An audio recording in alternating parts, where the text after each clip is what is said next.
ایمان میں رکھتے ہیں وہ. اب آپ نے جو ایک سرمائی شروع کیا ہے جی جہان ناز کے نام سے، واقعی قابل قدر الزام ہے آپ کا، مگر آپ نے اتنی کم عمری میں اس طرف سے کیسے توجہ کی؟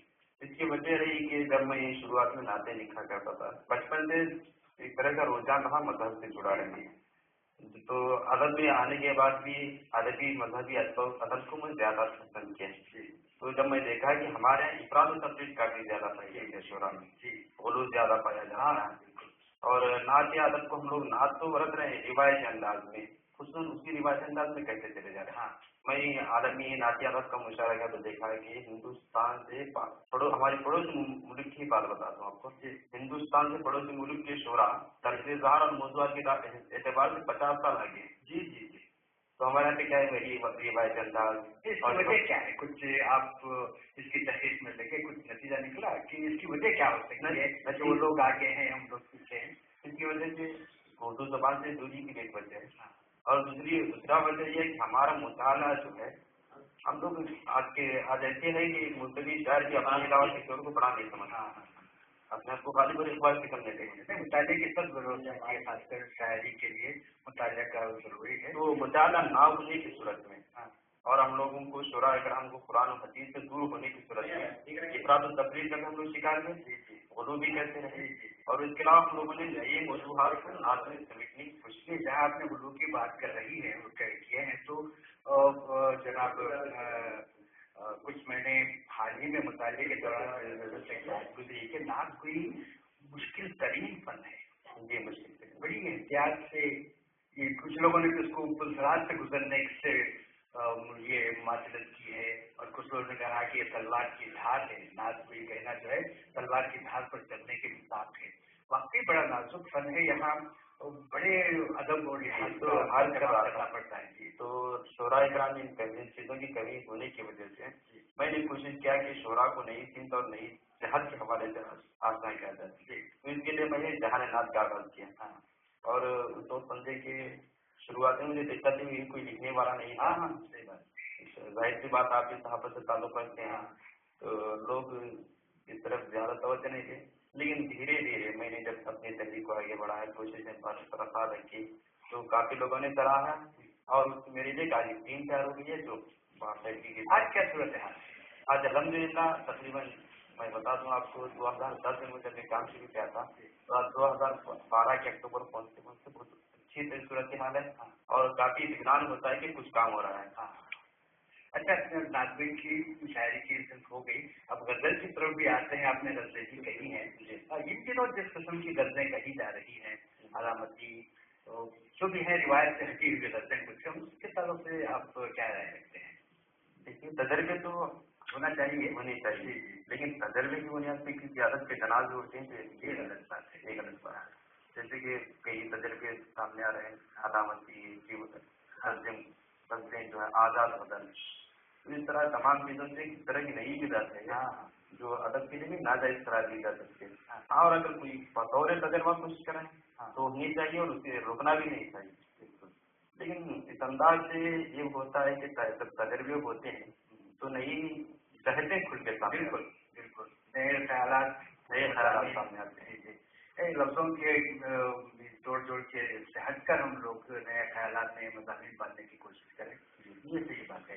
اچھا، ہم لوگ آپ کو ایک بحث سے ادیب پیش کروں میں آپ کو، تو نثر نگاری ان دنوں اس کا بہت فقدان ہے. بالکل، آپ محسوس کرتے ہیں بہت سے. تو اس تعلق سے اس میں کچھ تبدیلی لانے کے لیے، نثر نگاروں کو پیدا کرنے کے لیے کچھ آپ نے مہم چلائی ہے؟ تو اس حوالے سے تو میں نے ابھی تک کوئی بہتر طور پہ صحیح بات تو یہ ہے کہ میں نے اس حوالے سے نثر نگاری کی طرف لوگوں کو توجہ نہیں دلا.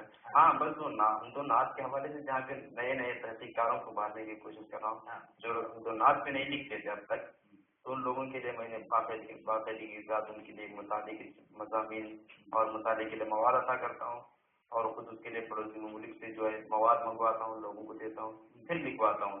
ایک طرح سے کوشش یہ ہے، لیکن واقعی تک تحریک نہیں بنا. نہیں، آپ نے کتاب تبصرے بھی لکھے ہیں، شعراء کے خاکے بھی آپ نے لکھے ہیں، اس تعلق سے آپ کچھ کہیں؟ شعراء کے خاکے اور تبصرے جو لکھے ہیں، ظاہر سی بات ہے کہ تبصرہ لکھنے والے کے لیے ضروری ہے کہ وہ تنقیدی نگاہ بھی رکھے، جی لیکن ابھی آپ جان سکتے ہیں کہ تنقیدی نگاہ رکھنے کے بعد وہ وسعت اور فکر کی ضرورت ہوتی ہے. ہم لوگ چاہ کر بھی تنقید تو آج کل کتابوں میں اگر تنقید کرنا ہم لوگ چاہیں تو پوری کتابیں ہم لوگ تنقید پہ لکھ سکتے ہیں.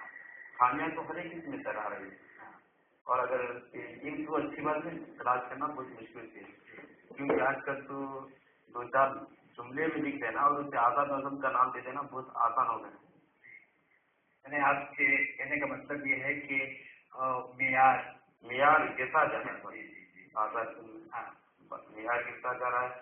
تو سر جہاں تک خاکے لکھے ہیں میں نے مستحق شعراء پر لکھے، اور کوشش یہ کی گئی ہے، کوشش یہ کیا ہوں جو نسبت صدی جن کی گزر گئی ہے ان لوگوں پہ کوئی نہیں لکھا ہے، چاہے لکھے بھی ہوں تو بہت کم لکھے ہوں اور ان کی خصوصیات کو بیان نہیں کر سکے جو انہوں نے استعمال کیا اپنی شاعری میں، ان چیزوں کو ابھار کر پیش کر رہا ہوں.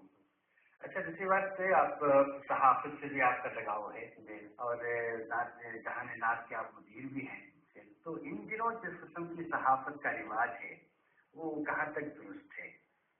آپ کس قسم کی صحافت کی طرفداری کریں گے؟ غیر درد صحافت ہو ورنہ آپ درد صحافت ہے یا تو پھر گروپزم ہے جو گروپ کی بنیاد پہ ایک رسالہ پتہ چلتا ہے، اور اگر کوئی نیا تخلیق کار ہو تو اس کی جنگ اتنا عام طور پہ ایسے بھی ہو رہا ہے کہ صحافت میں آج کل ہم لوگ دیکھ رہے ہیں تنقید تو ہوتی ہے اور وہ جواب میں خط لکھتا ہے تو جواب خط بھی چاہ نہیں ہو جاتا، اس طرح سے ہوتا ہے. لیکن اس طرح غیر معیاری صحافت کا تو معمول بنتا جا رہا ہے. اس کی وجہ یہ ہے کہ غیر صحافت قائم ہونے کی وجہ یہ ہے کہ ہم لوگوں نے اردو پڑھنا چھوڑ دیا. وہی تو سب سے اصل بات ہے. جی تو لوگ صحافی جو حضرات ہیں وہ اپنے رسالے یا اخبار کو اس سے بچانا چاہ رہے ہیں کہ اسے انتشار کی باتیں پھیلے نہ پھیلے. کوشش یہ کرتے ہیں کسی طرح ہمارے رسالہ اخبار برقرار ہے. یہ اچھی کوشش ہے، جیسے کہ عام طور پر دیکھا جا رہا ہے کہ رسالوں میں گوشے کے لیے رقم دی جاتی ہے. خیر یہ چھوڑیے جو سیاسی باتیں ہیں سبھی ہم لوگوں میں اس سے کچھ لینا دینا نہیں. اب جہاں اردو کی بات نکلی ہے تو آئیے ہم اردو پہ گفتگو کریں. تو ان دنوں اردو کی صورتحال کیا ہے؟ پھر بھی تقریباً 5-6 سال سے بہتری نظر آ رہی ہے، کیونکہ نوجوان اور چھوٹے چھوٹے بچے وغیرہ تو اردو کافی پڑھنے کی کوشش کریں، اور ماحول یہ بنتا جا رہا ہے کہ کچھ لوگوں کی کوششوں سے کہ اردو کی طرف لوگ راغب ہو رہے ہیں. لیکن سب سے ہم المیہ ہے کہ ہمارے اردو اساتذہ اپنے بچوں کو انگلش میڈیم اسکولوں میں داخلہ کروائے. یہ جان کر کے بھی اردو کا معیار گرتا جا رہا ہے اور پھر اس کو جو ہے روٹی روزی سے جوڑنے کی کوشش کرتے ہیں. تو ہم لوگوں کو اردو کو سنبھالنے کے کیا کیا کچھ امکانات ہیں اور اس کے لیے کچھ کام چل رہا ہے؟ تو اس کے لیے تو اکیڈمیاں وہ تنظیمیں ایک کام کر رہی ہے. تو اس طرف کوشش ہونی چاہیے اور توجہ ہونی چاہیے. خصوصاً کچھ اکیڈمیاں تو اور کچھ تحریکیں تو آگے بڑھ رہی ہیں، لیکن تحریکوں سے کچھ نہیں ہوتا. باقاعدہ ایک منصوبہ ہونا چاہیے، ایک نعرے بازی یا پھر پروگراموں کر کے بڑے بڑے لمبے چوڑے تعبیر تصریح کرنے سے کچھ نہیں ہوتا. اس کے حوالے سے مثبت کام ہونا چاہیے. بالکل صحیح بالکل صحیح. اچھا آپ کے اب تک کتنے مجموعے منظر آپ بنائے ہیں؟ تقریباً اور شعری تقریباً 14 ماشاء اللہ. کچھ سرسری ذکر ہو جائے ان کا. جی تو میرا پہلا مجموعہ کلام سب سے پہلے تو میں آغاز کیا چڑھا ہے نعت. اس کے بعد میرا مجموعہ کلام آیا نعت شعری مجموعہ گلزار نعت. اس کے بعد پھر شعر آرزو میں، اس کے بعد قرآن اور کائنات جو ادر انتباہ کے ساتھ مضامین لکھا ہوں قرآن کے حوالے سے. تو اس کے بعد پھر میں نے جیلانی شاہستہ کی 3 کتابوں کو ترتیب دیا. ایک ہے خوشبو صبا جو حفظیات پر ہے، اور جہاں محمد محفوظہ ہے ان کی نعتیہ شاعری ہے، اور گلائے رنگ رنگ میں مختلف اسناد سے لکھی ہوئی یہ تو لکھی ہوئی شاعری کو میں نے اس میں یکجا کر دیا. اس کے علاوہ کئی اور شعراء ہیں جن کے نام میں مکمل کتابوں کا کام میں نے کیا ہے. اس کے علاوہ پھر دوسری کتابیں جیسے نثر میں میری اللہ مقصد کا کسی فن اور شخصیت ہے، اور قوانین نگاری پہ میں نے کام کیا ہے. قوانین نگاری میں میں نے صحرا لہو لہو کے نام سے حضرت امام حسین رضی اللہ عنہ کی داستان کو بیان کیا ہے ناقلانہ طرز میں. اور اس کے علاوہ سید مقبول کی تم اس میں آفاق ہمارے یہاں کے بزرگ ہیں سید مقبول ان کی قوانین کو میں نے مکمل کیا. اور اس کے علاوہ اور دوسری کتابیں ہیں دربار گاہ طیبہ میری نعت مجموعہ کلام، اور اس کے علاوہ صحرائے سخن میری غزلیات کا دیوان ہے. اس کے علاوہ بس ماشاء اللہ اتنی کم عمر میں آپ نے اتنی اصلی کارنامے انجام دیے. واقعی آپ